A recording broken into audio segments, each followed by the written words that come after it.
Hello everyone. सो हम लोगों का सेंटर ऑफ मास खत्म हो चुका है लॉज ऑफ मोशन में। अब एक लास्ट टॉपिक हमें पढ़ना है कॉलिजन्स के बारे में। ठीक है, चैप्टर तो हम लोगों का लॉज ऑफ मोशन ही है, बट उसमें हमें पढ़ना है कॉलिजन्स के बारे में। सो जो कॉलिजन्स होते हैं वो आपके 3 टाइप के होते हैं। एक होता है इलास्टिक, एक होता है इनइलास्टिक, और एक इनके बीच वाला दैट इज़ पार्शियली इलास्टिक या फिर पार्शियली इनइलास्टिक। कॉलिजन्स होते क्या हैं आप लोग जानते हो, 2 बॉडी रहेंगी, दोनों आपस में टकराएंगी। टकराने के बाद अपनी कुछ ना कुछ एनर्जी उन लोग एक्सचेंज करेंगे। तो आपको क्वेश्चंस में यही पूछेगा कि एक बॉडी इतने वेलोसिटी से आ रही थी, एक बॉडी इतने वेलोसिटी से जा रही थी, एक बॉडी ने दूसरी बॉडी को टक्कर मारा, टक्कर मारने के बाद अगर दूसरी बॉडी इतनी वेलोसिटी से जा रही है तो बताओ पहली बॉडी कितनी वेलोसिटी से जाएगी। ठीक, या फिर पूछेगा इसने अपनी एनर्जी इतनी इसको दे दी तो बताओ अब उसकी वेलोसिटी क्या है, अगर इनका मास ये था वो। सो ऐसे ऐसे क्वेश्चंस आपको कॉलिजन्स में देखने को मिलेंगे। बात रही इसके कितने वीडियोज़ बनेंगे, सो इसके वीडियोस 4 बनेंगे। पहले आज मैं आपको सिखाऊंगा इलास्टिक कॉलिजन, अगले लेक्चर में इलास्टिक कॉलिजन इन 2D सिखाऊंगा और इन इलास्टिक कॉलिजन। फिर आप लोगों को पार्शियली इलास्टिक या फिर प्रैक्टिकल कॉलिजन हम लोग उसको बोल सकते हैं, बिकॉज जो रियल कॉलिजन होता है, मतलब जो असलियत में कॉलिजन्स होते हैं वो हम लोगों के पार्शियल होते हैं। अभी जो हम लोग इलास्टिक पढ़ेंगे ये आप लोग पढ़ के बोलोगे यार ये तो झूठ है, और जब हम लोग इन इलास्टिक पढ़ेंगे तब भी आप लोग बोलोगे यार ये तो सच नहीं लग रहा है। जब प्रैक्टिकल वाला पढ़ेंगे तो वो सही लगेगा आपको, तो वो 3rd में पढ़ेंगे। फिर हम लोग पढ़ेंगे ऑब्लिक कॉलिजन। ऑब्लिक कॉलिजन थोड़ा हार्ड होता है, जे एडवांस के लिए वो थोड़ा इंपॉर्टेंट है। ठीक है, तो 4 वीडियोस करेंगे और फिर 5th और लास्ट वीडियो आएगा इस चैप्टर का, जिसमें हम लोग टॉर्क को डिस्कस करेंगे। आपकी बुक में दिया हुआ है और यहाँ यस मैं भी मानता हूँ वो काफ़ी इंपॉर्टेंट है, इसलिए हम लोग उसको भी डिस्कस करेंगे। ठीक है, सो कॉलिजन्स का मतलब आपको समझ में आ गया है। इसमें 2 बॉडी एक दूसरे से टकराएंगे, अपनी वेलोसिटी अपनी एनर्जी एक्सचेंज करेंगे, और फिर हमें उसमें क्वेश्चंस पूछे रहेंगे कि ये वेलोसिटी से ये आ रहा था, ये वेलोसिटी से ये आ रहा था, तो बताओ अब वो वेलोसिटी से वो कौन सी वेलोसिटी से अब जाएगा। ठीक है, अच्छा। सो कॉलिजन्स 3 टाइप के होते हैं। There are 3 types of collisions. Questions को कैसे सॉल्व करना है मैं वो भी बताऊंगा। एक्चुअली वही मेन है, आप थियोरी इसमें कुछ है ही नहीं, टेक्स्ट बुक में देखोगे तो थियोरी कुछ है ही नहीं, सब कुछ आपका न्यूमेरिकल है बस। ठीक है, और न्यूमेरिकल कैसे करना है वो तो मैं बताऊंगा ही। सबसे पहला होता है इलास्टिक कॉलिजन, दूसरा होता है पार्शियली इलास्टिक कॉलिजन,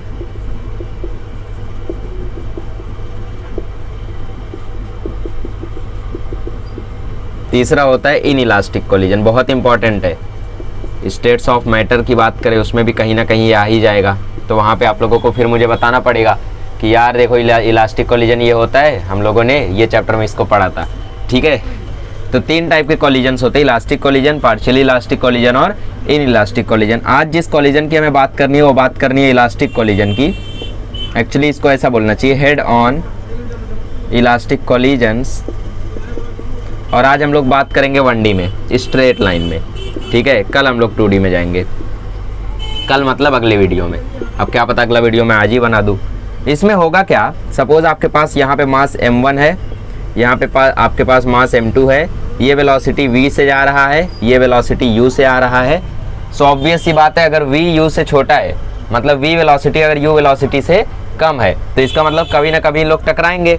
सो टकराने के बाद क्या होगा, जब भी कोई ऑब्जेक्ट टकराते हैं तो उनका शेप डिफॉर्म होता है ना। जैसे आप लोग यहाँ पे समझ सकते हो इसको, जैसे ये मेरे पास स्फीयर था, टकराने के बाद ये कुछ ऐसा हुआ होगा, एग्री करते हो। जैसे एक बलून है, बलून को आप नीचे पटक दो तो आपको लगेगा यार पटक ही तो दिया बलून, नहीं। स्लो मोशन में देखो एक बार, स्लो मोशन में देखोगे तो आपको पता चलेगा बलून ऐसे पूरा पहले चिपक गया, मतलब थोड़ा सा ऐसे दब गया, कंप्रेस हो गया, उसके बाद जब वो ऊपर उठा तो पूरा फिर से अपने असली फॉर्म में आ गया।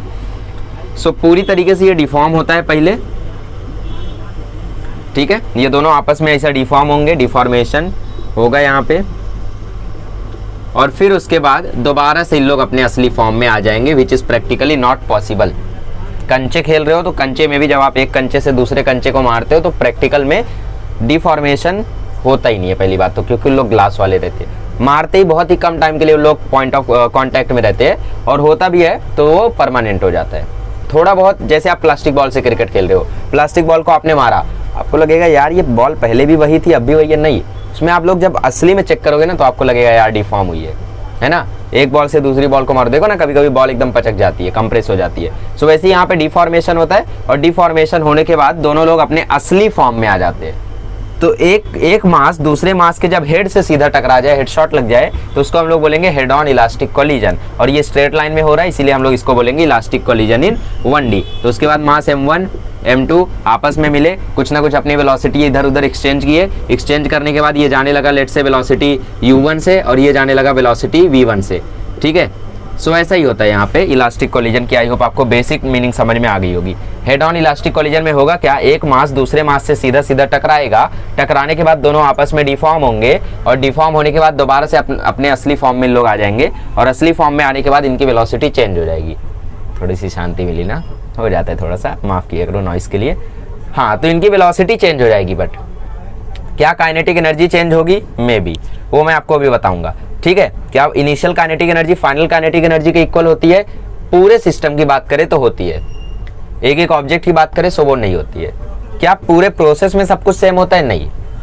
हाँ, क्या कंजर्वेशन ऑफ मोमेंटम हम यहाँ लगा सकते हैं? बिल्कुल लगा सकते हैं। कैसे, वो मैं आपको बताऊंगा। फिलहाल बेसिक मीनिंग आपको आई होप समझ में आया होगा। सबसे पहले दो बॉडी आपस में टकराती है 1D में, वहां पे उनके बीच में डिफॉर्मेशन होता है। डिफॉर्मेशन होने के बाद वो दोबारा से अपने असली फॉर्म में आ जाती है, ओरिजिनल शेप में, ओरिजिनल फॉर्म में आ जाती है। और ओरिजिनल फॉर्म में आने के बाद उनकी वेलोसिटी में भी चेंज हो जाए, में भी चेंज ना हो।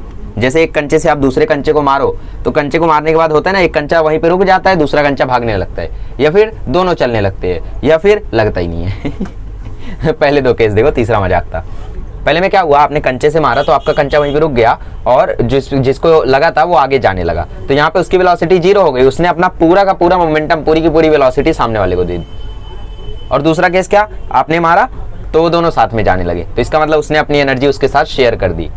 हाँ, तो इसका मतलब initial kinetic energy final kinetic energy के इक्वल होगी, बट पूरे सिस्टम की। दोनों मार्बल्स की बात करेंगे तब, एक कंचे की बात करें तो वो थोड़ी ना इक्वल होगी। पहले कुछ और वेलोसिटी से आ रहा था, बाद में वेलोसिटी कम हो गई है, ज़्यादा हो गई, तो वो इक्वल नहीं होगा। ठीक, फिलहाल बेसिक मीनिंग समझ गई होगी आपको। अब मैं आपको इसका प्रोसेस समझाता हूँ। चलिए, अब इलास्टिक कोलिजन्स के पॉइंट्स की बात करते हैं। देखो, हम पढ़ रहे हेड ऑन इलास्टिक कोलिजन,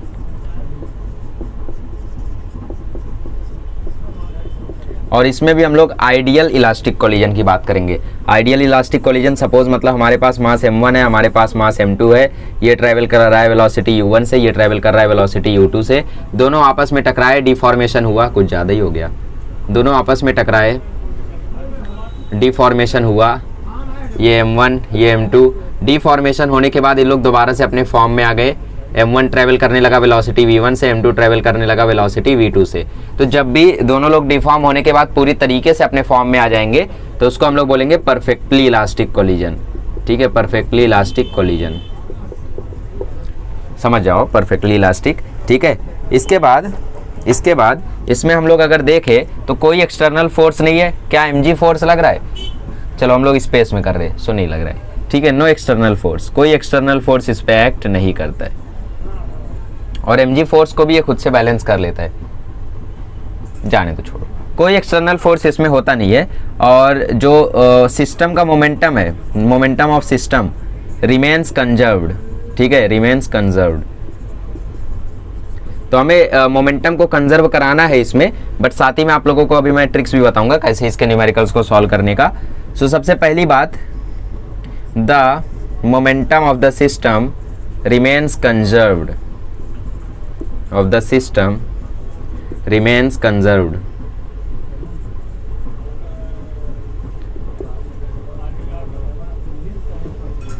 ठीक है, और एक और इक्वेशन आपको यूज करनी है काइनेटिक एनर्जी की, कि काइनेटिक एनर्जी जो इनिशियल होगी वही काइनेटिक एनर्जी फाइनल होगी फॉर द सिस्टम, पूरे सिस्टम के लिए, नॉट फॉर वन ऑब्जेक्ट। ठीक है, बट यहाँ पे एक पॉइंट भी लिखना है आपको कि does not remains conserved through out the collision, मतलब पूरे कोलिजन में ये कंजर्व नहीं रहेगा। थ्रू आउट द कोलिजन लिख दिए, कोई बात नहीं, थ्रू आउट लिखना था बस मेरे को, थ्रू आउट द कोलिजन। अभी थ्रू वहाँ रहता, आउट यहाँ रहता, तो आप लोग कुछ और समझ लेते हैं ना। थ्रू आउट क्या है ये? तो इसमें कोई एक्सटर्नल फोर्स नहीं होता है। एक्सटर्नल फोर्स नहीं है तो सीधी सी बात है कि भाई पूरे सिस्टम का जो मोमेंटम होगा वो कंजर्व रहेगा। तो वही पहले आपको यूज करना है, सिस्टम ऑफ जो मोमेंटम ऑफ सिस्टम है वो कंजर्व रहता है। तो सबसे पहला इक्वेशन आप वही यूज करोगे। कैसे यूज करोगे वो सब मैं बताऊंगा, टेंशन अभी से मत लो, ठीक है। इनिशियल काइनेटिक एनर्जी सिस्टम की इक्वल होती है फाइनल काइनेटिक एनर्जी सिस्टम के। कैसे? जैसे आपके पास ये दोनों ऑब्जेक्ट है, कुछ भी वेलोसिटी से ट्रेवल कर रहे हैं, तो यहाँ पे काइनेटिक एनर्जी इनकी लेट से 100 है, ठीक है, 100 जूल है। अब यहाँ पे क्या होगा, यहाँ पे आने के बाद भी वो 100 ही रहेगा। पूछो क्यों? क्योंकि इसने अपनी वेलोसिटी इसको दे दी या फिर इसने अपनी वेलोसिटी इसके साथ शेयर कर दी। तो ये पूरे सिस्टम में ही आपस में ही चेंज हुआ है ना। जैसे मैं और आप, हम लोग एक सिस्टम है, ठीक। मैंने आपको अपना एनर्जी दे दिया और फिर उसके बाद मैंने बोला अब सिस्टम में कितनी एनर्जी है, तो मैंने आपको ही तो अपना एनर्जी दिया है, किसी और को थोड़ी दिया है। तो हमारा जो सिस्टम था, हमारे सिस्टम में तो उतनी एनर्जी रहेगी। जैसे मेरे पास 100 रुपए, आपके पास 50 रुपए है, तो हमारे सिस्टम में 150 रुपए है। ओहो 150, तो हमारे पास 150 रुपए, ठीक है। मैंने आपको 50 रुपए और दे दिए, तो अब भी आपके पास 100 रुपए, अब मेरे पास 50 रुपए, लेकिन मैं सिस्टम का पूछूं तो वो अभी भी 150 रुपए। So initial equal to final. बीच में क्या होता है, बीच में एनर्जी का कंजर्वेशन नहीं लगा सकते हम लोग। मतलब आप बोले जब ये लोग डिफॉर्म हो रहे थे तब लगा दो, नहीं, इनिशियल और फाइनल में ही लगा सकते हो। बीच में हम लोग कंजर्वेशन ऑफ एनर्जी नहीं लगा सकते, क्योंकि वो कॉलिजन में कुछ ना कुछ लॉस्ट हो जाते हैं, बाद में गेन भी हो जाते हैं, बट वो आप लोगों को अभी उतना डिटेल में नहीं जाना है, ठीक है। तो अभी इतना समझ लो कि पूरे प्रोसेस में काइनेटिक एनर्जी सेम नहीं रहती, बट इनिशियल वाली फाइनल के इक्वल होती है, मोमेंटम कंजर्व रहता है, एक्सटर्नल फोर्स नहीं होती है। यही होता है परफेक्टली इलास्टिक कॉलिजन। क्लियर हुआ? आगे बढ़े, चलो अब मैं आपको फॉर्मूला बताता हूँ क्या यूज करना है। चलिए, तो अब मैं आपको देने वाला हूँ वरदान, ठीक है। ये जिसने समझ लिया, समझ लो उसको सब आ गया, ठीक है। मतलब फॉर्मूला ध्यान से देखना बस। ये फॉर्मूला अगर आपको आ गया तो आपसे कॉलिजन का हर एक क्वेश्चन हो जाएगा बिना कराए। हाँ, एक दो करा दूंगा तो आ जाएगा ना, एक दो नहीं बहुत सारे कराएंगे। m1 जा रहा है वेलोसिटी u1 से, m2 जा रहा है वेलोसिटी u2 से, और लेट से जो u2 है वो u1 से छोटा है, बिकॉज अगर u2 u1 से बड़ा है तो ये तो भाग जाएगा, तो कॉलिजन होगा ही नहीं, ठीक है। उसके बाद इन लोग आपस में टकराए, डिफॉर्मेशन हुआ, फिर से फॉर्मेशन हुआ, ये जाने लगा वेलोसिटी v1 से और ये जाने लगा वेलोसिटी v2 से। तो अब हम लोग एक जनरल केस डिराइव करने वाले हैं, जिससे हम लोग पूरा का पूरा न्यूमेरिकल जितना भी होगा उसको हम लोग शॉर्टकट से कर जाएंगे। मतलब इससे हम लोग एक जनरल केस बना लेंगे, और जनरल केस बनाने के बाद जब भी हमारे पास क्वेश्चन आएगा हम लोग सीधा उसमें वैल्यू डालेंगे, आंसर आ जाएगा, ठीक है। सबसे पहले मैंने बोला सिस्टम का जो मोमेंटम है वो कंजर्व्ड रहता है। So by applying conservation of momentum, by applying conservation of momentum, momentum conservation लगा के देखते हैं हमारे पास कौन सी इक्वेशन आती है कंजर्वेशन ऑफ मोमेंटम। सो ये जा रहा है वेलोसिटी u1 से, तो m1 u1 plus m2 u2 is equal to m1 v1 plus m2 v2, ठीक है। ये हुआ हमारे पास। अब क्या करो, m1 वाले को एक साइड ले लो, m2 वाले को एक साइड ले लो। So m1 u1 minus m1 v1 is equal to m2 v2 minus m2 u2, ठीक है। m1 कॉमन लोगे तो आपको मिल जाएगा u1 माइनस v1, यहाँ से आप m2 कॉमन लोगे तो आपको मिल जाएगा v2 माइनस u2। इसको इक्वेशन 1 दे दो, छोड़ दो।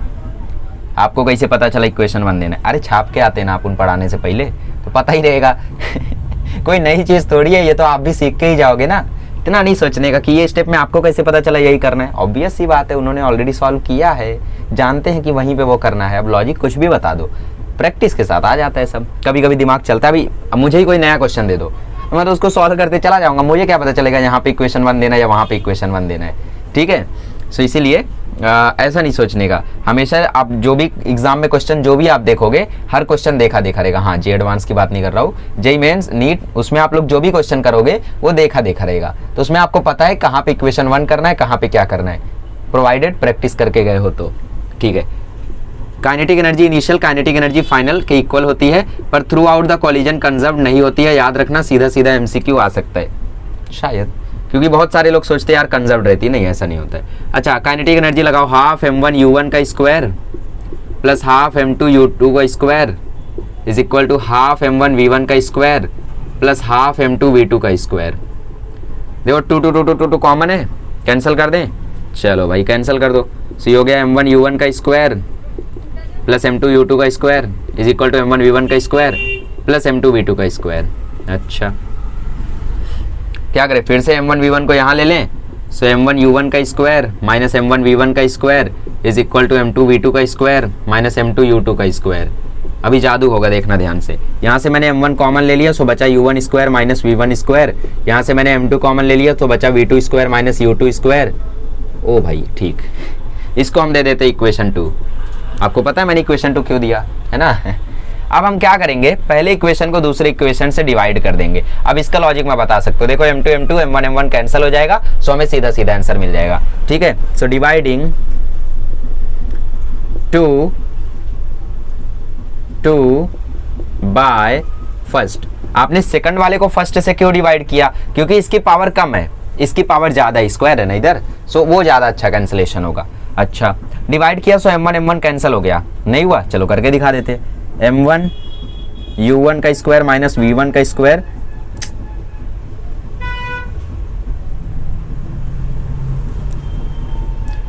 Is equal to m2 u2 का स्क्वायर माइनस v2 का स्क्वायर। ठीक है, v2 माइनस u2 है ना, v2 माइनस u2, ठीक है। u1 माइनस v1, मेरा v काफ़ी u जैसा है, 9th से ही ये प्रॉब्लम है, मतलब पहले से थी, 9th में पता चला। सो डिवाइड करते हैं bye m1 u1 minus v1, देखो बीच में इक्वल है, सो मैं इक्वल यहाँ लगा देता हूँ, कोई दिक्कत नहीं है। और यहाँ पे m2 v2 माइनस u2, सो देखो ये mm कैंसिल हो गया, तो देयरफॉर अच्छा u1 square minus v1 square, ये हमारा फॉर्मूला है a square minus b square का। So a square minus b square can be written as a plus b and a minus b, therefore I can write it as u1 plus v1 u1 minus v1। Can I yes I can, ठीक है। मुझे ही लिखना है ना, लिखूंगा ही मैं। m2 तो cancel है, m1 m1 भी कैंसिल है, सो ये भी देखो a square minus b square के फॉर्म में, तो a माइनस b मतलब v2 minus u2 and a plus b मतलब v2 plus u2 upon v2 minus u2। ठीक है, चलो भाई समझ में आया ना, ये हटा देता हूँ वरना पूछोगे ये कहाँ से आ गया, बताया था जस्ट मैंने। सो देखो u1 minus v1 u1 minus v1 cancel, v2 minus u2 cancel, so हमें इक्वेशन मिल गई u1 प्लस v1। वाह क्या इक्वेशन मिली है, वाह कहाँ लिखूं, दिख रहा है। चलो भाई u1 plus v1 is equal to v2 plus u2। ठीक है, ये इक्वेशन हमें मिली है, इसको हम लोग अरेंज कर सकते हैं u1 माइनस u2 और v2 माइनस v1। चलो ठीक है, मैं इसको रफ कर देता हूँ और फिर मैं अरेंज करके आपको लिख के बताता हूँ। ठीक है, ये हो गया हमारा इक्वेशन। ओके, सो हमें मिला u1 plus v1 is equal to v2 plus u2। u2 को यहाँ लेकर आओ, सो u1 माइनस u2 और v1 को वहाँ लेकर जाओ, सो v2 माइनस v1। यही है आपका सिद्धांत, प्रिंसिपल। यहाँ पे जो आपको u1 माइनस u2 है, अगर आपको याद हो तो कोलिजन के शुरू में दोनों बॉल ट्रेवल कर रहे थे with the velocity of u1 and u2, और कोलिजन के बाद में ट्रेवल कर रहे थे v2 माइनस v1 मतलब v2 और v1 से। सो जो u1 माइनस u2 है, this is nothing but relative velocity before collision. This is nothing but relative velocity before collision and v2 minus v1 is nothing famous dialogue है इसलिए हम भी मार देते हैं। It is nothing but relative velocity after collision, relative velocity after collision, collision के बाद ये वेलोसिटी और कोलिजन के पहले ये वेलोसिटी, रिलेटिव है, ये रिलेटिव है। ठीक है, अच्छा इसी रिलेटिव वेलोसिटी का एक दूसरा नाम भी है वेलोसिटी ऑफ अप्रोच, क्योंकि जब दोनों टकराने वाले रहते हैं तो एक दूसरे को अप्रोच करते हैं, वेलोसिटी ऑफ अप्रोच। और इसी का दूसरा नाम है वेलोसिटी ऑफ सेपरेशन। क्या नाम है इसका दूसरा? Velocity of separation. सो इतनी बातें अगर आपको समझ में आ गई हो सो कॉन्ग्रेचुलेशंस, बहुत ही ज़्यादा मुबारकबाद आपको, क्योंकि अब से आपके सारे क्वेश्चंस होने वाले हैं और यही मेन फॉर्मूला है। ठीक है, पहला इक्वेशन आपको मिल गया है। और दूसरा क्या करना है? दूसरा आपको कंजर्वेशन ऑफ मोमेंटम, सीधा ये वाला इक्वेशन लगाना, ये वाला इक्वेशन लगाना, दो वेरिएबल होंगे, आंसर आ जाएगा। सारे न्यूमेरिकल कर ले जाओगे। चलो वीडियो को एंड करते हैं। अरे करके दिखाऊंगा, टेंशन मत लो। ठीक है, u1 minus u2 is nothing but relative velocity before collision, जिसका दूसरा नाम है वेलोसिटी ऑफ अप्रोच, क्योंकि कोलाइड करने से पहले एक दूसरे को लोग अप्रोच करते हैं, है ना, एक दूसरे के करीब जाते हैं, तभी तो कोलिजन हो पाएगा।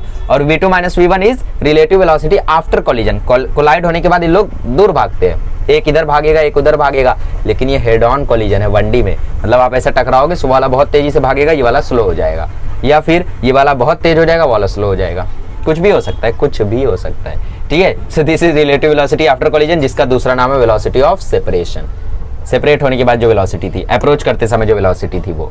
सो ध्यान रखोगे इनका, प्लीज ध्यान रखना इन नामों का, बिकॉज मैं आप लोगों को एक क्वांटिटी पढ़ाऊंगा जिसका नाम है कोएफिशिएंट ऑफ रेस्टिट्यूशन, जो कि पार्शियली इलास्टिक में आएगा। सो मैं आपको वहां पे बताऊंगा, ठीक है।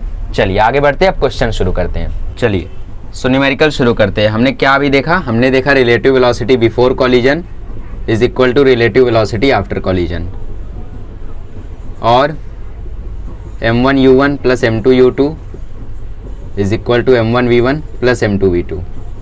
बस ये दो इक्वेशन लगाओगे, खटाखट आंसर पाओगे, ठीक है। एक क्वेश्चन लेते हैं। हमारे पास यहाँ पे 2 kg का ऑब्जेक्ट था, ये ट्रैवल कर रहा था 4 मीटर पर सेकंड से, और हमारे पास एक और ऑब्जेक्ट था यहाँ पे, लेट से इसका मास था 1 kg और ये ट्रैवल कर रहा था 1 मीटर पर सेकंड से। ये लोग आफ्टर में कोलाइड हुए, ऑब्वियस सी बात है यार, 4 मीटर पर सेकंड से जा रहा है, कॉलिजन तो हो गई।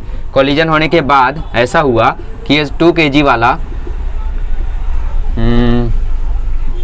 2 kg वाला रेस्ट पर आ गया, रेस्ट पर, चलो ठीक है, 3 मीटर पर सेकंड से हो गया। सो मुझे बताओ 1 kg वाला आप कितनी वेलोसिटी से भागेगा, ठीक है, यही आपका क्वेश्चन है।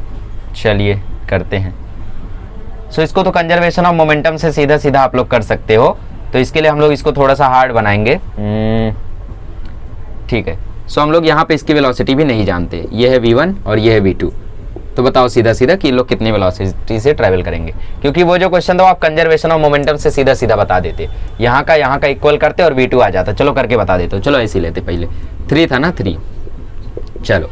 सो 4 into 2 conservation of momentum m1u1 मतलब 2 इंटू 4, m1 है 2, u1 है 4, plus m2u2, m2 is nothing but 1, u2 is nothing but 1, m1v1, m1 is nothing but 2, v1 is nothing but 3, plus m2u2, m2 is nothing but 1, v2 is nothing but nothing, मालूम ही नहीं है ना। सो 4 2 जा 8, 8 plus 1 9, 2 3 जा 6, 6 plus v2, 6 यहाँ आके minus होगा, 9 minus 6 is equal to v2। So v2 आ गया 3 मीटर पर सेकंड से, मतलब दोनों की वेलोसिटी बाद में सेम हो जाएगी। अगर ये 3 मीटर पर सेकंड से जा रहा है तो अब ये भी 3 मीटर पर सेकंड से जाएगा, जिसको हम लोग प्रैक्टिकली भी निकाल सकते थे। पूरे सिस्टम का मोमेंटम देखो 2 4 जा 8, 1 1 जा 1 मतलब 9 है। इसका मोमेंटम देखो 2 3 या 6, मतलब यहाँ पे 3 की कमी है, तो ये 1 kg का है तो ये 3 से चलेगा, तभी यहाँ पे कमी पूरी हो पाएगी, है ना। सो कंजर्वेशन ऑफ मोमेंटम से आपने सीधा सीधा निकाल दिया, बट मजा तब आएगा जब मैं आपको बोल दूं कि इसकी वेलोसिटी मुझे पता ही नहीं और ना ही मुझे इसकी वेलोसिटी पता है, अब निकालो। सो अब आपको मजा आएगा करने में, ठीक है, मतलब मुझे तो आएगा शुरू में, फिर आपको भी आएगा धीरे धीरे, धीरे धीरे आता है। देखो सब कुछ घबराने का नहीं कि यार मेरे से एक क्वेश्चन नहीं हो रहा है, मेरे बाजू वाला दिन रात पढ़ता है, 720 में से 720 लाता है, लाने दो। 720 वाले को भी कॉलेज मिलेगा, 710 वाले को भी कॉलेज मिलेगा। हाँ 720 वाले का नाम ज़्यादा होगा, बट ऐसा नहीं है कि आपसे आज क्वेश्चन नहीं हो रहे तो कल भी नहीं होंगे। बहुत अच्छे अच्छे टॉपर लोग रहते हैं जो बाद में चल के धीरे धीरे मतलब धीरे धीरे लो होते जाते हैं, ठीक है। सो ऐसा कभी नहीं सोचने का कि वो आगे है वो पीछे है, देखने का ही नहीं, कौन कहाँ है देखने का ही नहीं, करते रहो अपना काम करते रहो। हाँ तो u1 minus u2, 4 minus 3, 4 minus 1 is equal to v2 minus u1। देखो शुरू से बताता हूँ, u1 minus u2 is equals to v2 minus v1। u1 कितना है 4, u2 कितना है 1, v2 कितना है पता नहीं, v1 कितना है पता नहीं। सो v2 माइनस v1 आपको पहला इक्वेशन मिला 3, इसको इक्वेशन 1 मार्क कर दो। इसको m1 u1 मतलब 2 into u1 plus m2 u2 मतलब 1 into u2 that is v2। अरे m1 u1 मतलब 2 इंटू 4 प्लस m2 v2 मतलब 1 इंटू m2 u2 मतलब 1 इंटू 1। नहीं समझे, देखो मैंने गलती कर दी actually. m1 u1 plus m2 u2 is equal to m1 v1 plus m2 v2।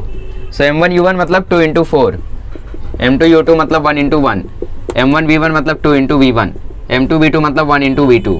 सो हमें मिल गया 9 is equal to 2v1 plus v2। So ये इक्वेशन 2 है हमारा। सो इक्वेशन 1 इक्वेशन 2, क्या ये भी मुझे सिखाना पड़ेगा? बिल्कुल नहीं, तो आपको सॉल्व करने आना चाहिए। v2 plus 2v1 is equal to 9 equation 2 है, सॉल्व करो। v2 कैंसिल ही नहीं हुआ, सब्ट्रैक्टिंग करना पड़ेगा, या आपको सब्ट्रैक्टिंग नहीं करके एडिंग ही करना है। सो इसको 2 से मल्टीप्लाई कर दो, ठीक है, बट मैं सब्ट्रैक्टिंग करूंगा तो साइन चेंज होगी, माइनस माइनस माइनस। सो ये देखो v2 कैंसिल हो गया, ये माइनस माइनस प्लस हो गया 3v1 और ये माइनस 6। सो ये कैंसिल, सो v1 आ गया 2 मीटर पर सेकंड।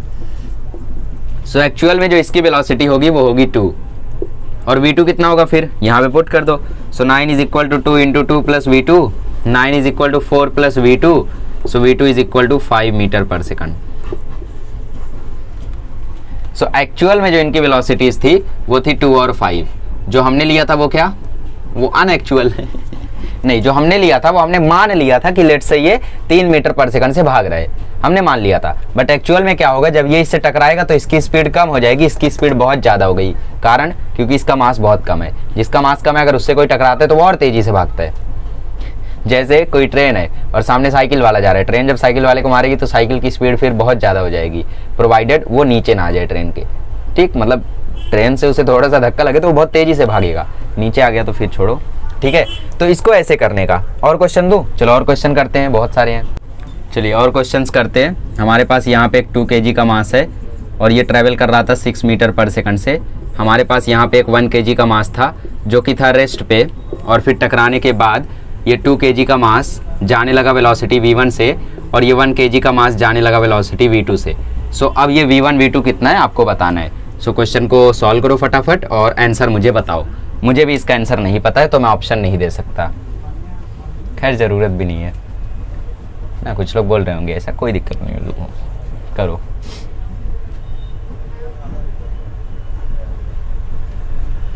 आ जाए तो मुझे जगा देना, सॉल्व कर दूंगा फिर मैं। चलो कुछ लोग अभी 10 सेकंड आगे बढ़ गए, बहुत अच्छे सही में बढ़ गए ना। देखो हमारा इक्वेशन क्या है, u1 minus u2 is equal to v2 minus v1। अब देखो ये रेस्ट पे है, मतलब इसकी वेलोसिटी कितनी है, 0। So 6 minus 0 is 6। कुछ लोग 0 बोल रहे थे even I was going to write 0 but 6 निकल गया मुंह से। Is equal to v2 minus v1। So v2 minus v1 is 6, equation 1। Conservation of momentum लगाओ, m1 u1 plus m2 u2 is equal to m1 v1 plus m2 v2। सही बात है। m1 v1 is m1 u1 मतलब 2 into 6, m2 u2 मतलब 1 into 0, m1 v1 मतलब 2 into v1, m2 u2 मतलब 1 into v2। चलो पढ़ाओ थोड़ा, कहाँ इतना जल्दबाजी है। ठीक है, 2 6 जा 12, 1 0 जा 0, 2 v1 जा 2 v1, ये v2, ये इक्वेशन 2। इसको और इसको सॉल्व करो, आंसर मिल जाएगा। मैं ही करूँ, चलो ठीक है। v2 plus 2v1 is equal to 12, ये हुआ इक्वेशन 2। सब्ट्रैक्टिंग कर दो, minus minus minus, v2 cancel, ये हो गया 3v1 और ये हो गया -6, -6 -6 कैंसिल, v1 आ गया 2, v1 आ गया 2 मीटर पर सेकंड। मतलब टकराने के बाद ये जाने लगेगा 2 मीटर पर सेकंड से, और ये मैं बिना निकाले बोल सकता हूँ ये जाने लगेगा 8 मीटर पर सेकंड से। कैसे पता है, अभी निकालने दो पहले फिर कंफर्म बताता हूँ। 12 is equal to 2 into 2 plus v2, 12 is equal to 4 plus v2, ये आके यहाँ माइनस हुआ, सो v2 आ गया 8 मीटर पर सेकंड। कैसे मुझे पता चला, मैंने यहाँ का मोमेंटम निकाल लिया। यहाँ का मोमेंटम 2 6 जा 12, 1 0 जा 0, मतलब 12 kg मीटर पर सेकंड यहाँ का मोमेंटम है। और यहाँ का 2 2 जा 4 हो चुका था, मतलब हमें 8 चाहिए था। यहाँ पे 1 kg का तो ये 8 मीटर पर सेकंड से भागेगा, तभी हमें यहाँ पे मोमेंटम 8 मिलेगा। सो वैसा हम लोग निकाल सकते हैं। ठीक है, अच्छा एक और चीज़ आप लोग यहाँ से समझ सकते हो कि यहाँ पे छोटे वाले का लेट से वेलोसिटी आता 4 मीटर पर सेकंड या 3 मीटर पर सेकंड। सो वो गलत होता, क्यों? क्योंकि ये पहली बात तो रेस्ट पे है और भारी भरकम मास इससे टकराने वाला है। सो भारी भरकम मास जब इससे टकराएगा तो इसकी वेलोसिटी बहुत बढ़नी चाहिए और इसकी वेलोसिटी घटनी चाहिए। तो अगर कुछ और आंसर आए तो थोड़ा बहुत आपको जब समझ रहेगी ना तो आप समझ जाओगे कि आपका आंसर गलत है। और समझ कब आएगी, जब चीज़ों को आप लोग समझ के पढ़ोगे, है ना। बहुत समझ हो गई, छोड़ो आगे बढ़ते हैं। चलिए एक और क्वेश्चन लेते हैं। हमारे पास यहाँ पे एक 1 kg का मास था और ये ट्रैवल कर रहा था 2 मीटर पर सेकंड से। हमारे पास यहाँ पे एक मास m था जो कि था रेस्ट पे। अब आपको मुझे बताना है, मतलब आपको मुझे बताना है कि टकराने के बाद अगर ये जाने लगा 1 मीटर पर सेकंड से और इसका मास अभी भी 1 kg ही है, 1 kg ही रहेगा, सो ये मास m कितना है और ये कितनी वेलोसिटी से जा रहा होगा। क्या इसका आंसर पॉसिबल है? मैंने क्वेश्चन खुद से बनाया है, थोड़ा डरता हूँ खुद से क्वेश्चन बनाने में, है ना। ठीक है, सो अगर ये पॉसिबल है आंसर निकालना तो आप लोग निकालो। देखो राइट आता है क्या, वैसे अगर वीडियो में ये चल रहा है तो पॉसिबल ही होगा, वरना मैं कट कर देता इसको।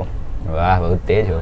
ठीक है चलो देखो so m1 u1 plus m2 u2 is equal to m1 v1 plus m2 v2। और क्या इक्वेशन था, u1 minus u2 is equal to v2 minus v1। So u2 minus u1 मतलब 2 माइनस 0 क्योंकि ये रेस्ट पे है, v2 माइनस v1 मतलब 1 minus v1। सो यहाँ से देखो v1 की सीधे सीधे हमें वैल्यू ही मिल गई, 2 is equal to 1 minus v2 v2 minus 1। So 2 is equal to V2 minus 1, minus 1 यहाँ आके ऐड हुआ, सो V2 आ गया 3 मीटर पर सेकंड। ठीक है, समझ में आया? समझ में आया क्या? ठीक है, सो V2 हमें मिल गया, तो अब सीधा सीधा यहाँ से आपको मास m की वैल्यू भी मिल जाएगी। m1 है 1, u1 है 2, m1 है m, m2 है m2 है m, u2 है 0, m1 है 1, v1 है 1, m2 है m, v2 है 3। तो यहाँ से सॉल्व कर लो, 1 2 जा 2 प्लस 0 1 प्लस 3m, ये यहाँ आके माइनस हुआ, सो 1 इज इक्वल टू 3m, तो इसका मास आ गया 1/3। 1/3 बोले तो 333 ग्राम। मज़ा आया? चलो मुझे भी आ गया मज़ा क्वेश्चन ऐसा करके। अब थोड़ा ट्विस्ट करते क्वेश्चन को, ठीक है। चलिए फिर से हमारे पास यहाँ पे एक 1 kg का मास है, ये ट्रैवल कर रहा है वेलोसिटी u से, और हमारे पास यहाँ पे एक मास m है जो कि है रेस्ट पे। कोलिजन के बाद ये 1 kg का मास पीछे आने लगा टकराने के बाद u/3 से, और हमारे पास अभी भी मास m है और ये आगे जा रहा है वेलोसिटी v से। कौन समझाए उनको, हॉर्न वालों को? सो आपको बताना है v कितना है, m कितना है। ऑब्वियस सी बात है भाई, 1 kg वाला मास m से अगर टकराया है और टकरा के पीछे जाने लगा है, तो इसका मतलब ऑब्वियस सी बात है कि मास m बहुत भारी होगा। जैसे हमारे पास बोर्ड है, बोर्ड पे मैं मार्कर मारूँ, सो मार्कर रिफ्लेक्ट होके वापस आ जाएगा। सो ऑब्वियस सी बात है कि बोर्ड का जो मास है वो इससे ज़्यादा है। एक्चुअली बोर्ड तो दीवार पे है, दीवार पे नहीं भी रखोगे तो भी आप लोग अगर इस पर हिट करोगे सो मार्कर पीछे आने लगेगा। ठीक है, सो मास m ज़्यादा आना चाहिए। चलो आंसर निकालो, आपको निकालना है इसका आंसर, और मुझे 100% श्योर है कि आप इसमें छोटी सी गलती करोगे, इसलिए फेयर में मत करना, रफ बुक में सॉल्व करना। मुझे पता है एक गलती करोगे आप। अब पब्लिक सॉल्व ही नहीं कर रही है, आप ही करो तब। ठीक है ठीक है, जाने दो, ये मत करो। कर रहे हो, कर लो कर लो, पॉज करके कर लो। चलो देखो, u1 minus u2 is equals to v2 minus v1। u1 है u, u2 है 0, v2 है v, u1 है u/3 माइनस u/3। कितने लोग ये गलती कर रहे थे? अरे ये यहाँ पे आने लगा ना, यहाँ पे आने लगा, सो माइनस में होगा। ठीक है, इस साइड, इस डायरेक्शन में। सो u की इक्वेशन आ गई v प्लस u/3। 3 से पूरे इक्वेशन में मल्टीप्लाई कर दो तो 3u is equals to 3v plus u।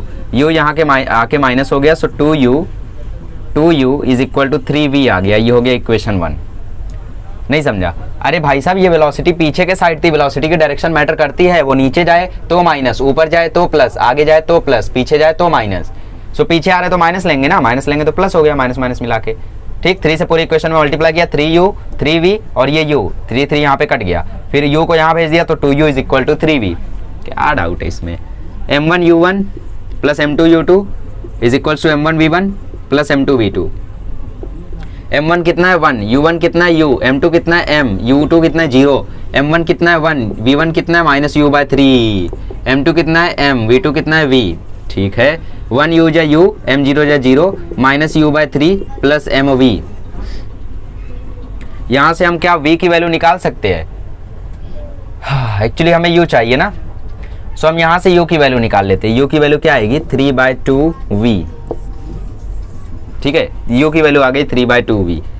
सो नहीं यार, v की वैल्यू ही पुट करना। ठीक है, सो v की वैल्यू आ जाएगी 2/3u।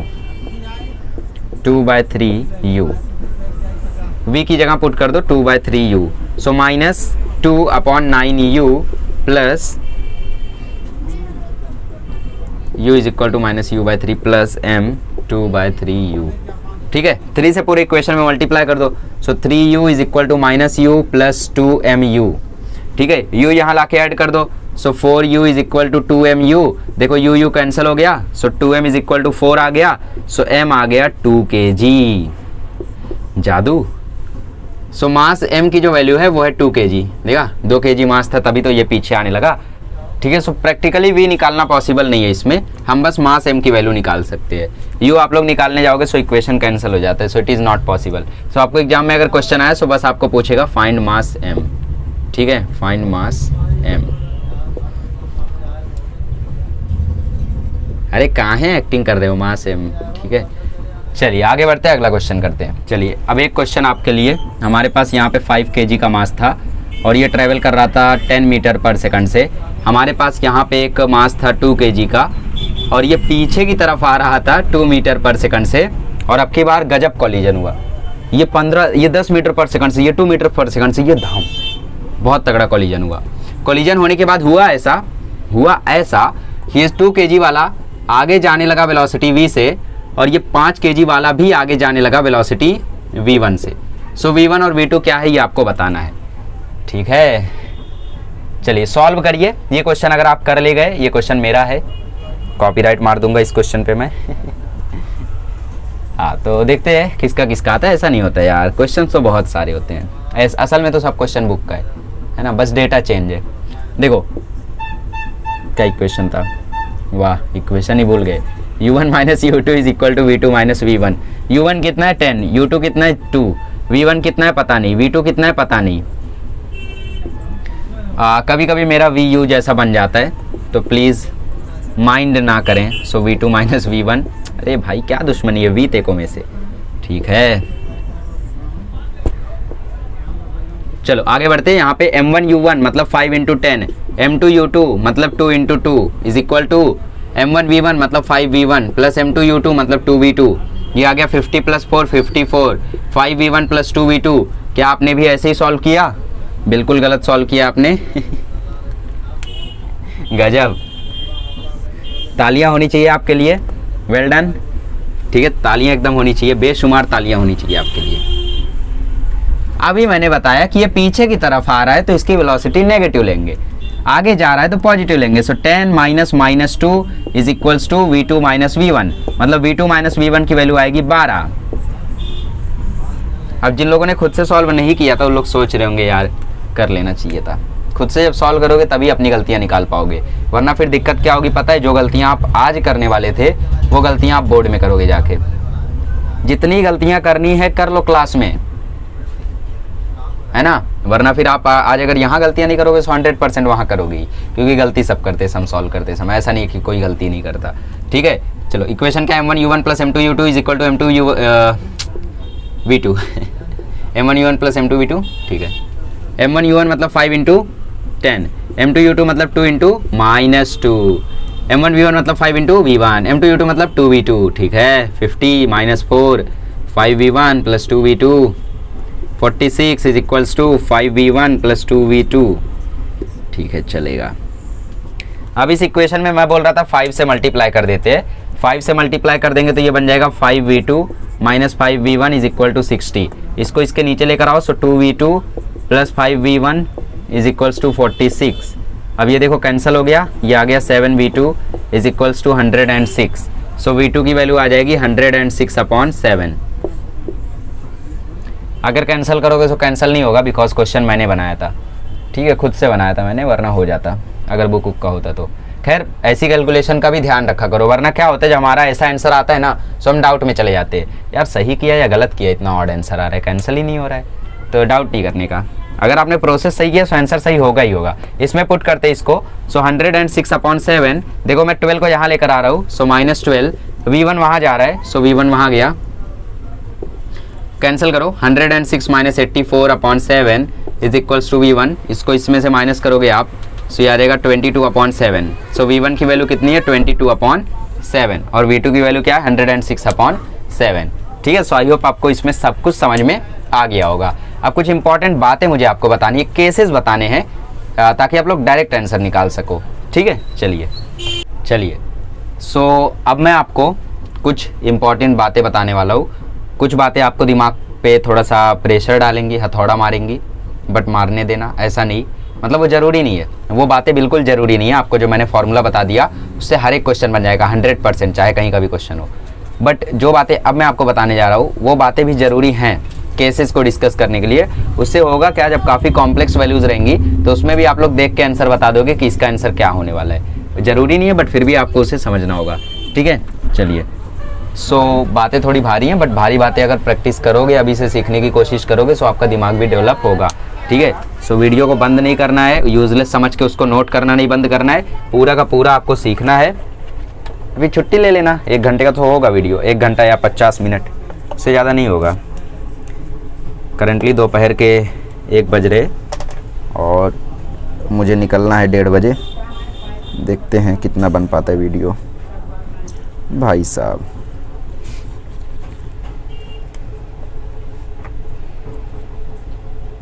Okay so let's see कि आखिर वो बातें क्या है जिन बातों पर मैं इतना ज़ोर दे रहा हूँ. Okay, let's check them out. सबसे पहला कोएफिशिएंट ऑफ रेस्टिट्यूशन.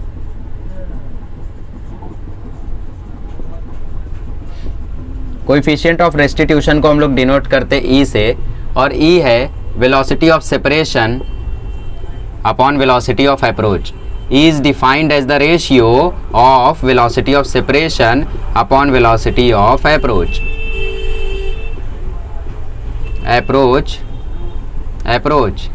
ठीक है, velocity of separation upon velocity of approach, इसको हम बोलते हैं ई, और ई है कोएफिशिएंट ऑफ रेस्टिट्यूशन. ई तो एक्सपोनेंशियल होता था, लेकिन ये चैप्टर में ई कुछ और है. ठीक है, चलिए. सो हमने देखा इलास्टिक कोलिजन में हमने देखा कि u1 minus u2 is equals to v2 minus v1. u1 minus u2 was velocity of approach, v2 minus v1 was velocity of separation. दोनों एक दूसरे के बराबर, मतलब ये दोनों एक दूसरे के बराबर, दोनों एक दूसरे का बराबर है तो कैंसिल हो जाएंगे, मतलब e की वैल्यू आ जाएगी 1. सो नोट कर लो, for perfectly elastic collision the value of coefficient of restitution is 1, which is practically not possible, but मान लो. ठीक, इन इलास्टिक कोलिजन में E की वैल्यू होती है 0. इन इलास्टिक कोलिजन में होता क्या है कि जैसे मैंने अभी गन उठाई और गन से मैंने फ़ोन को बुलेट चला दी फ़ोन पे, और फ़ोन ऐसा मैंने टांगा हुआ था, तो होगा क्या, बुलेट और फ़ोन दोनों एक ही साथ ऐसा जाएंगे. अरे भारी फ़ोन है, इज्जत कर लो, भारी फोन है, मैंने गोली चलाई तो फोन और गोली दोनों एक साथ जाएंगे. सो वही होता है इन इलास्टिक कोलिजन, उसमें दो बॉडी टकराती हैं, टकरा के चिपक जाती है और फिर साथ में जाती है. सो इन इलास्टिक कोलिजन में सेपरेशन तो होता ही नहीं है, सो मतलब ऊपर वाली क्वांटिटी 0 है. सो इन इलास्टिक कोलिजन में ई की वैल्यू 0 होती है. सेपरेशन तो होता ही नहीं है ना, उसमें साथ में जाते हैं ना दोनों, तो वो 0 हो गया. सो ई की वैल्यू 0. फिर से बता दूंगा मैं अगले लेक्चर में, कोई टेंशन लेने की ज़रूरत नहीं है. ठीक है, ये हो गई ई की वैल्यूज. अब मैं आपको एक नया फॉर्मूला लिखवाता हूँ जिससे आप v1 को सीधा सीधा निकाल लोगे, v2 को सीधा सीधा निकाल लोगे. सीधा फॉर्मूला लिखाता हूँ, ठीक है. चलिए, सो अब मैं डिस्कस करने जा रहा हूँ केसेस. ध्यान से देखना, एकदम ध्यान से. ठीक है, चलो. सो हमारे पास फॉर्मूला था u1 minus u2 is equals to v2 minus v1. हाँ था, रहने दो फिर. अच्छा, यहाँ पे हमारे पास मास m1 की बॉडी रहती थी, जाती थी u1 से. यहाँ पे हमारे पास मास m2 की बॉडी थी, जाती थी u2 से. दोनों टकराते थे, इसका मास m1 ही रह जाता था, ये जाती थी वेलोसिटी v1 से, ये m2 जाती थी वेलोसिटी v2 से. ठीक है, चलो भाई. कंजर्वेशन ऑफ मोमेंटम अगर हम लोग लगाएं, सेंटर ऑफ मास नहीं, कंजर्वेशन ऑफ मोमेंटम. सो ये हो जाएगा m1 u1 plus m2 u2 is equals to m1 v1 plus m2 v2. ठीक है, यहाँ से मुझे v2 की वैल्यू बताओ क्या होगी. सो ये होगा u1 माइनस u2, v1 को यहाँ बुला लो. सो हमें मिल गई v2 की वैल्यू. सो v2 की value is u1 minus u2 plus v1. ठीक है, चलो. So m1 u1 plus m2 u2 is equals to m1 v1 plus m2, और v1 को हमने हटा दिया bye u1 minus u2 plus v1. ठीक है, चलो ब्रैकेट सेपरेट करते हैं हम लोग अब. So m1 u1 is plus m2 u2 is equals to m1 v1 plus m2 u1 minus m2 u2 plus m2 v1. ठीक है, ओके. सो यहाँ से हम लोग देख रहे हैं कि m2 u2 और m2 u2 दो जगह है, तो इन लोग ऐड हो जाएंगे. सो m1 u1 plus m2 u2, और आप लोग m2 u1 को यहाँ बुला लो. So minus m2 u1 plus m2 v2. थोड़ा सा शोर हो जाता है, सॉरी फॉर दैट. देखो m1 u1 m2 u1, m1 u1 यहाँ था, m2 u2 यहाँ था, ये m1 u1 यहाँ है, ये m2 u2 यहाँ है. फिर हमने इस m2 u2 को यहाँ पे लेकर आए. सो ये हो गया m2 u2. यहाँ माइनस था तो यहाँ आके प्लस हो जाएगा. ठीक, अब माइनस m1 v1 को यहाँ बुला लो, सॉरी m2 u1 को यहाँ बुला लो, और v वाले को वहीं रहने दो. सो ये हो गया m1 v1 plus m2 v1. ठीक है भाई, अब ये दोनों ऐड हो गए, मतलब ये दोनों ऐड हो गए. So m1 u1 plus 2 m2 u2 minus m2 u1 is equals to m1 v1 plus m2 v1. ठीक है, अच्छा. अब क्या कर सकते हैं हम लोग, यहाँ से u1 कॉमन ले लेते हैं. तो ऐसा करते हैं कि लेक्चर को स्टॉप करते हैं. अरे नहीं यार, देखो यहाँ से v1 कॉमन ले लो. m1 plus m2, v1 common आ गया, यहाँ से u1 कॉमन ले लो, so m1 minus m2 plus 2m2 u2। ठीक है भाई, और क्या हाल चाल है? अच्छा, अगर मुझे यहाँ से वैल्यू चाहिए u1 की या फिर मुझे v1 की वैल्यू चाहिए तो मुझे इसके इन दोनों के नीचे भेजना होगा। अगर मुझे v1 की वैल्यू चाहिए तो इसको मुझे नीचे भेजना होगा। सो v1 की वैल्यू आ जाएगी u1 m1 minus m2 upon m1 plus m2 plus 2m2 u2 upon m1 plus m2। My God, क्या हमें ये रटना है? बिल्कुल नहीं, मुझे खुद नहीं रटा हुआ, तुम क्या रटोगे? रटना नहीं है, बस कुछ केसेस मुझे डिराइव करने हैं जिसके लिए मैंने इसका हेल्प लिया है, और वो केसेस मैं आपको प्रैक्टिकली करके दिखाना चाहता था इसलिए। ठीक है, क्या है केसेस? केसेस से पहले अगर मुझे यहाँ पे v1 निकालना होता, मैंने v1 निकाल लिया v2 को सब्सटीट्यूट करके। अगर मुझे v1 निकालना है तब कैसे आता? तब v2 को हमें सेपरेट करना पड़ता, सब्सटीट्यूट करना पड़ता। सो यहाँ से आपको v1 की वैल्यू मिल गई। अब आप v2 की वैल्यू सेम तरीके से सब्सटीट्यूट करोगे, सो आपको v2 की वैल्यू मिलेगी m2 minus m1 upon m1 plus m2, जैसे एक्सेलरेशन का फॉर्मूला था। यहाँ पे u2 प्लस 2 m1, तो u1 upon m1 plus m2, m1 plus m2 यहाँ है तो यहाँ पे भी वही आएगा। ठीक है, तो ये हो गया आपका फॉर्मूला। अब क्या डिराइव करोगे आप इससे, देखते हैं। चलो पहले डिराइव करते हैं। मैं ये दोनों फॉर्मूले यहाँ पे लिख देता हूँ, तब डिराइव करते हैं। आप लोग पहले छाप लो इनको, ठीक है? मैं फॉर्मूले लिख के तब हम लोग केसेस देखते हैं एक एक करके। चलिए, सो 3 केसेस देखने हैं हमें। पहला केस देखते हैं कि अगर हमारे पास मास m और मास m, मतलब दोनों का मास सेम है, ये ट्रैवल कर रहा है वेलोसिटी u1 से, ये ट्रैवल कर रहा है वेलोसिटी u2 से, कोलाइड होने के बाद ये ट्रैवल करने लगा वेलोसिटी v1 से, ये ट्रैवल करने लगा वेलोसिटी v2 से, और दोनों का मास सेम है, तब आखिर होगा क्या? If ma is equals to mb is equals to m, या फिर if both mass are identical, या फिर if m1 is equals to m2 is equals to m। So हमें v1 और v2 निकालना है। सीधा सीधा इक्वेशन लगाओ। v1 is equals to u1 m minus m upon m plus m, दोनों का मास सेम है तो सब जगह m रखो। सो 2m u2 upon m plus m, सब कुछ कैंसल। ये देखो, ये हो गया 0। सो v1 आ गया 2m u2 upon m plus m। सो ये देखो m प्लस m हो गया 2m। सो ये देखो 2m कैंसिल हो गया। सो v1 आ गया u2 के इक्वल। ठीक है, अच्छा v1 आ गया। v2 निकालते हैं। v2 निकालने के लिए इसमें सब्सटीट्यूट करो। सो m minus m upon m plus m into u2 plus 2m u1 upon m plus m, ये फिर से 0 हो गया। सो v2 आ गया 2m u1 अपॉन 2m। सो 2m कैंसिल, v2 की वैल्यू आ गई u1। अब बताओ आपको इस इक्वेशन से, इस इक्वेशन और इस इक्वेशन से क्या सीखने मिला? बोलो बोलो बोलो बोलो, क्या सीखने मिला? यही कि v2 u2 के इक्वल है, v2 u1 के इक्वल है और v1 u2 के इक्वल है। तो मेरे को भी सीखने मिला। आपको ये सीखने मिला कि if both mass are identical then after collision velocity is exchanged।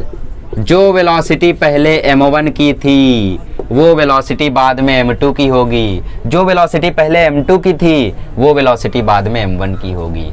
नहीं यकीन होता है तो मैं प्रूफ करके दिखाता हूँ। एक क्वेश्चन है मेरे पास, 2 kg का मास है, ये भाग रहा है 5 मीटर पर सेकंड से। फिर से 2 kg का मास है, ये भाग रहा है 3 मीटर पर सेकंड से।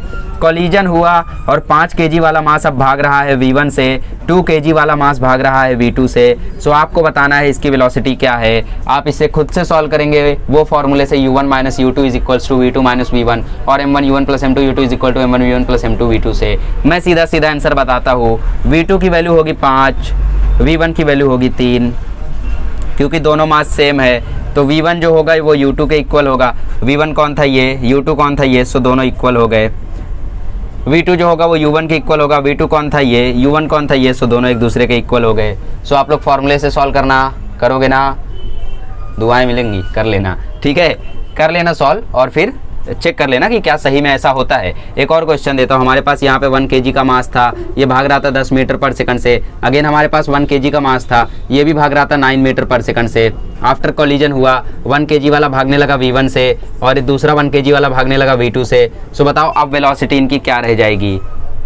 तो v1 हो जाएगा अब 9, v2 हो जाएगा अब 10। इनकी वेलोसिटी आपस में एक्सचेंज हो जाएगी, पहला वाला दूसरे वाले के पास, दूसरा वाला पहले वाले के पास। ठीक है, ऐसा चेंज होगा। समझ में आया? इक्वेशन लगा के करो या अब सीधा सीधा करो। केस समझ में आया क्या? अगर दोनों का मास सेम रहेगा तो वेलोसिटी एक्सचेंज हो जाएगी, यही केस समझना था बस। अब कोई भी क्वेश्चन आपके सामने आ जाए तो आप उसको शॉर्टकट से सीधा कर ले जाओगे। चलिए, सो ब्लैक से वाइट में आ गए हम लोग। सो केस 2 देखते समय, मतलब केस 1 हमने देख लिया। केस 1 हमने ये देखा कि अगर दोनों मास आइडेंटिकल हैं तो उनकी वेलोसिटी आपस में एक्सचेंज हो जाती है। एक 2 kg का है, दूसरा भी 2 kg का है, तो इसकी वेलोसिटी जो रहेगी वो इसको मिल जाएगी लड़ने के बाद, और इसकी जो वेलोसिटी होगी वो इसको मिल जाएगी आफ्टर कोलिजन। ठीक है, तो ये केसेस बहुत इंपॉर्टेंट है, आपको सीधा सीधा क्वेश्चन करने में हेल्प करेंगे। ठीक है, और क्वेश्चन कैसा होगा अब इसमें भी क्वेश्चन बताऊँ मैं। अरे भाई साहब, ये 2 kg का रहेगा, ये भी 2 kg का रहेगा, ये जाता रहेगा 20 मीटर पर सेकंड से, ये जाता रहेगा 10 मीटर पर सेकंड से। आफ्टर कोलिजन ये हो जाएगा 10, ये हो जाएगा 20। इसमें क्या एग्जांपल देना है? हाँ, ऐसे छोटे छोटे कंसेप्ट्स अगर आप याद रखोगे केसेस, सो आपका टाइम बचेगा और आप फटाफट कैलकुलेशन कर पाओगे। जैसे नीट वगैरह में जानबूझ के लोग ऐसा ही क्वेश्चन डाल देते।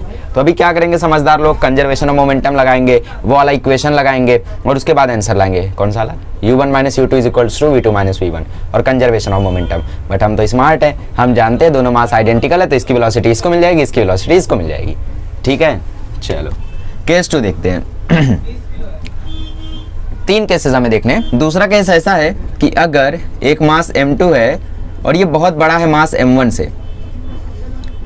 इसको आप लोग ऐसा समझ सकते हो जैसे एक दीवार है और हमारे पास एक क्रिकेट बॉल है प्लास्टिक वाली। तो जब दीवार पे आप लोग क्रिकेट बॉल को मारोगे वेलोसिटी v से, तो आखिर वो कौन सी वेलोसिटी से लड़के वापस आएगी, यही हमारा क्वेश्चन है। मतलब हमारे पास यहाँ पे एक m1 मास है और एक यहाँ पे हमारे पास m2 मास है। m2 देख रहे हो आप लोग साफ साफ बहुत बड़ा है, एक्चुअली और बड़ा है, बट मैं आपको चलो ठीक है बना के दिखा देता हूँ। ये है m1, तो m1 से काफ़ी ज़्यादा बड़ा है m2। तो और ये जो m2 है आपका वो रेस्ट पर है। ठीक है, m2 इज एट रेस्ट। तो जब m2 रेस्ट पर है और m1 से काफ़ी ज़्यादा बड़ा है, तो अब देखो होगा क्या। हमें पूछा है आफ्टर कोलिजन, ये जा रहा था वेलोसिटी u1 से, ये जा रहा था वेलोसिटी u2 से, या फिर रेस्ट पर था ना, ये तो रेस्ट पर था तो कुछ है ही नहीं। हाँ, सो अब हमें पूछा है कि v1 और v2 क्या होगा, क्योंकि भाई ये इससे टकराया है तो ऑब्वियस सी बात है कुछ ना कुछ तो हुआ ही होगा। देखते हैं क्या हुआ होगा। अच्छा मुझे एक बात बताओ, अगर मैं 1000 किलो में 10 ग्राम ऐड करूं तो क्या ज़्यादा फर्क पड़ेगा? आप जानते हो मैं बुलवाऊंगा ज़्यादा फर्क नहीं पड़ेगा, तो समझ जाया करो। ठीक है, तो ज़्यादा फर्क नहीं पड़ेगा। तो 10,000 में आप 10 ग्राम जोड़ के उसको 10,000 बोल सकते हो। जैसे आपका परसेंट आया रहता है 89.8, फिर भी आप बताते हो 90, या फिर आपका परसेंट आया रहता है कितना 85.4, फिर भी आप बताते हो 85, क्योंकि उससे थोड़ा ज़्यादा फर्क नहीं पड़ता है। फर्क पड़ता है बट उतना ज़्यादा फर्क नहीं पड़ता है। ठीक है, सो वैसे यहाँ पर है 1000 kg में अगर आप 10 ग्राम जोड़ो तो उतना ज़्यादा फर्क नहीं पड़ेगा। एक दीवार और एक क्रिकेट बॉल, दीवार का मास कितना होता होगा सोच लो अब, 40 kg 50 kg और रहता होगा। ठीक है, और क्रिकेट बॉल कितनी 20 ग्राम, तो 40 kg में आप 20 ग्राम जोड़ोगे तो कितना होगा छोड़े जाने दो फालतू बातें। तो हमें क्या करना है, हमें m1 + m2 की जगह क्या लिखना है, m2 ही लिखना है, क्योंकि m1 में आप m2 जोड़ोगे तो m2 बहुत बड़ा है, तो इसमें आप इसको जोड़ोगे तो ज़्यादा फर्क नहीं पड़ेगा। एक्चुअली ये जो m1 है ये इतना छोटा है, तो इतने छोटे को आप इसमें जोड़ोगे तो फर्क नहीं पड़ेगा। सो m1 + m2 करोगे तो m2 आएगा, m1 - m2 करोगे तो -m2 आएगा। ठीक है, आई होप मैंने आपको ये चीज़ समझा दी। सो v1 निकालते हैं, v1 = u1 m1 - m2 upon m1 + m2 plus 2m2 u2 upon m1 + m2। ठीक, ये हमारे पास फॉर्मूला है। ठीक है, u1 कितना है, u1 तो u1 है, m1 - m2 मतलब इसमें से इसको माइनस करेंगे तो -m2 आ जाएगा, m1 + m2 m2 ही आ जाएगा। मैंने आपको ऑलरेडी फील करा दिया कि भाई m1 में m2 जोड़ोगे तो m2 ही आएगा। ठीक है, 2m2 u2 कितना है भाई 0 है, u2 0 है ना, इसकी वेलोसिटी कितनी है, रुका हुआ है ये, तो m2 इज एट रेस्ट, तो ये 0 है, तो 0 है तो भाई ये पूरा 0 हो गया, तो इससे ज़्यादा मतलब नहीं रखना है, हटाओ इसको। ठीक है, सो v1 = -m2 u1 upon m2। सो m2 कैंसिल हो गए, सो v1 की वैल्यू आ गई -u1। इसका मतलब समझते हो, कितने लोग समझे इसका मतलब? केस टू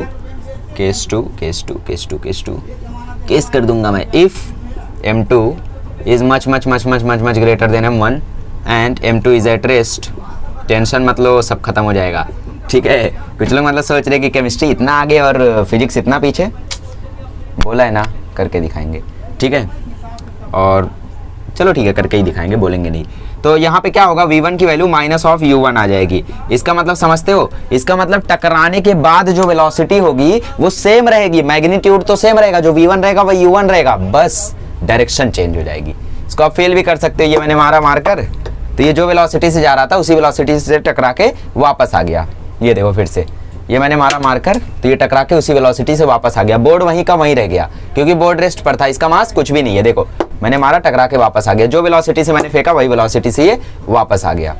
समझ रहे हो, जैसे आप क्रिकेट बॉल को दीवार पे मारो तो जो वेलोसिटी से आप फेंकोगे वही वेलोसिटी से वापस आएगा, मतलब मैग्नीट्यूड सेम रहेगा बट डायरेक्शन अलग रहेगा, इसीलिए यहाँ पे माइनस आया। केस समझ में आया। अब आपको एग्जाम में क्वेश्चन आ गया, एक 100 kg का मास है और एक 10 ग्राम का मास है। 10 ग्राम वाला मास 10 मीटर पर सेकंड से जा रहा है, बताओ उसका v2 कितना होगा, मतलब v1 कितना होगा अगर उसका u1 10 है। तो आपको ऑप्शन में अगर ऐसा रहा 10.2, 10.1, 9.9, इसका मतलब वो कैलकुलेशन कराना चाहता है, तो वहाँ पे आपको m1 प्लस m2 में 10 kg में 10 ग्राम जोड़ना होगा। बट अगर ऑप्शन ऐसा रहा -10, -5, 15, -15 ऐसा रहा, तो वहाँ पे आप समझ जाना -10 आंसर रहेगा, क्योंकि 10 मीटर पर सेकंड से फेंका, 10 मीटर पर सेकंड से आएगा बट डायरेक्शन अलग होगी, सो -10, ठीक है। चलिए अब केस 3 की बात करते हैं, लास्ट केस है, उसके बाद आपकी छुट्टी। चलिए केस 3 देखते हैं, लास्ट केस। कब से लास्ट कर रहे हो, हाँ लास्ट नहीं करने का, वरना क्या होता है कि अपने अंदर फीलिंग आने लगती है कि यार अब खत्म हो जाएगा लेक्चर, अब खत्म हो जाएगा लेक्चर, तो अपने को ऐसा लगने लगता है यार खत्म हो जाएगा लेक्चर, तो हम लोग उस पर ध्यान नहीं दे पाते जो पढ़ाया जा रहा है। तो कभी भी अगर ऐसा फील हो कि यार लेक्चर कब खत्म होगा, बहुत पकाऊ लग रहा है, रख दो मोबाइल रख दो, जब मूड फ्रेश हो तब देखो। मूड तो 1 महीने बाद फ्रेश होगा ना, ऐसा नहीं रहना चाहिए फिर, ठीक है, पढ़ाई करनी है तुम्हें। केस 3 देखते हैं, when if m1 is much greater than m2, उल्टा हो गया आपकी बार, m1 अब की बार m2 से बहुत ज्यादा बड़ा है और अब की बार m2 रेस्ट पे है। वाह भाई, अब की बार क्रिकेट बॉल रेस्ट पे है और दीवार आके क्रिकेट बॉल को मार रही है।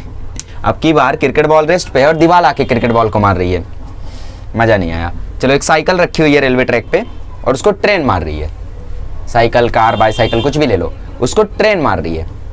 सोचो जब साइकिल रेस्ट पर रखी रहेगी और ट्रेन आएगी तो कितनी तेजी से मारेगी साइकिल को ट्रेन, वही हमारा क्वेश्चन है, ठीक। m1 बहुत छोटा है, सॉरी m2 बहुत छोटा है, m1 बहुत बड़ा, ये हमारा m2 है और ये हमारा m1 है, तो बहुत ज़्यादा वेलोसिटी। ये जब इसको m2 को मारेगा सो होगा क्या, देखो v1 निकालते हैं। अच्छा मुझे बताओ m1 प्लस m2 क्या आएगा, m1 plus m2 is m1 आएगा, सही बात है ना। m1 माइनस m2 क्या आएगा, m1 minus m2 is nothing but m1।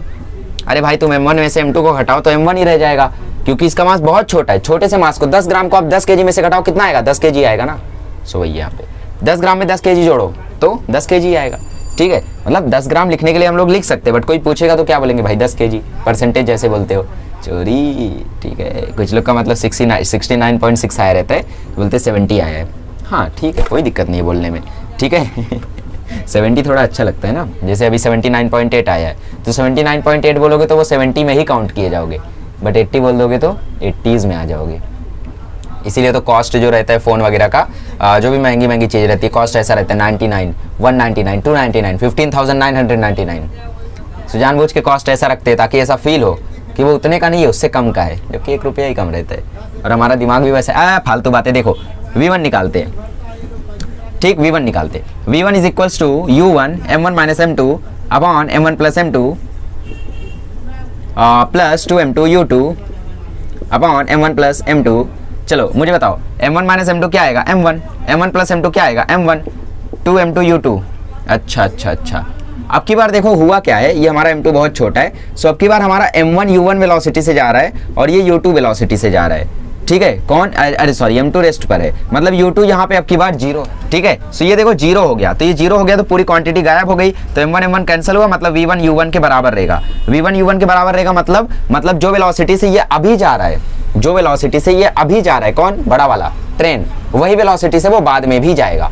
आपको क्या लगता है ट्रेन के नीचे हम कुछ रख देंगे तो ट्रेन की स्पीड स्लो हो जाएगी, बिल्कुल नहीं, हाँ जो रखोगे उसकी स्पीड बढ़ेगी, बट ट्रेन अपनी ही स्पीड से जाएगी। समझ में आया, v1 u1 के ही बराबर होगा। v2 का क्या होगा देखते हैं। पिछले केस में हमने v2 नहीं निकाला क्योंकि वो रेस्ट पर था, सो वो रेस्ट पर था और भारी भी था तो वो रेस्ट पर ही रहेगा। अगर हम निकालते तो v2 आता इक्वल u2, निकालते तो, ठीक है। चलो लिख लो, अच्छा साइड में निकाल लेना, v2 आता u2 के इक्वल। अब समझ गए हो ना, अरे इतनी बुद्धि हो गई है ना, मान लो। चलो ठीक है, V2 निकालते। V2 आएगा M1 minus M2 upon M1 plus M2 into U2, ठीक है, plus 2M1 U1 upon M1 plus M2, ठीक है। तो अब की बार U2 कितना है भाई, U2 कितना है, U2 0 है, ये रेस्ट पर है ना, सो इसको मैं गायब कर दूं। अरे क्या कर दिए, लिखना था मुझे, ठीक है लिख दो, छापना पड़ेगा। M1 minus M2 upon M1 plus M2 into U2, ठीक है, यूट्यूब, ठीक है। तो अब की बार ये 0 हो गया, ठीक है, U2 0 है तो ये पूरा 0 हो गया। इसको लेते हैं हम लोग 2M1 U1 upon M1 plus M2, M1 plus M2 is nothing but M1। अरे भाई M1 में M2 को जोड़ोगे तो M1 ही आएगा ना, सो M1 M1 कैंसिल हो गया, सो V2 की वैल्यू आ गई 2U1। Very important case, very very very very very very very very important case. जब एक का मास बहुत ज्यादा है और एक का मास बहुत कम है तो जो वेलोसिटी इसके पास रहेगी उसकी डबल वेलोसिटी उसको मिल जाएगी। जो वेलोसिटी पहले इसके पास रहेगी वो वेलोसिटी इसको डबल इसको मिल जाएगी। जैसे साइकिल रेस्ट पर थी, ट्रेन आ रही थी 10 मीटर पर सेकंड से, तो जब ट्रेन ठोकेगी साइकिल को तो साइकिल भागेगी 20 मीटर पर सेकंड से। यही हमारा केस 3 है, ठीक है, छाप लो यहाँ पे case 3। If M1 is much much much much much much greater than M2 and M1 is at rest, अच्छा M2 ही रेस्ट पर है, दोनों केस में हमने M2 को ही रेस्ट पर माना, M2 is at rest, then V2 is equals to 2U1। V1 is equal to U1 उसकी ज़रूरत नहीं है, ठीक है, उसकी ज़रूरत नहीं है, इसकी ज़रूरत है आपको। तो ये केसेस मैंने क्यों बताए, कभी ना कभी आपको रियलाइज़ होगा। मेरे पास अभी क्वेश्चन तो है नहीं, बट फिर भी आपको कई सारे क्वेश्चंस में भी ऐसे दिखे जहाँ पे आपको इनका अच्छा यूज़ मिल जाए। ध्यान रखोगे इन चीज़ों को, पक्का नहीं रखोगे मत रखो। अगर आप नीट की प्रिपरेशन कर रहे हो तो इतना ज़्यादा ज़रूरत नहीं है, केस 1 आपके लिए इंपॉर्टेंट है, बट अगर आप थोड़ा डीप में पढ़ना चाहते हो, जेईई वगैरह की तैयारी कर रहे हो, तो आप लोगों को ये भी याद रखना होगा। MST CT वालों का क्या, उन लोग भी यहाँ तक याद रखें।